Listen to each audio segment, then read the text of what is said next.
Now, here's an example of graphing derivatives. So the question is, given f of x, graph f prime of x.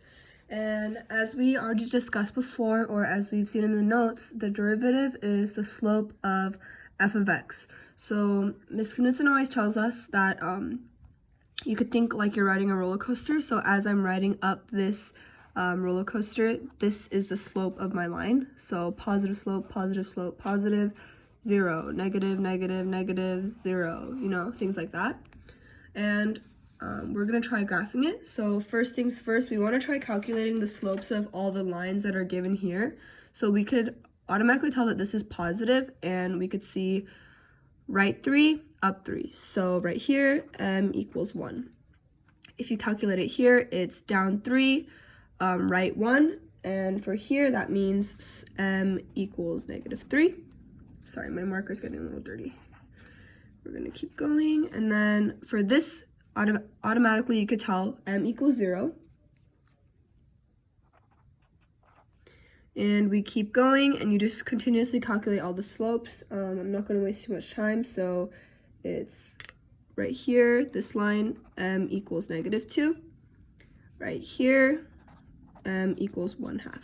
So when we're graphing this derivative, what we're going to do is just basically graph the exact slopes just like it is. So the derivative of this is 1.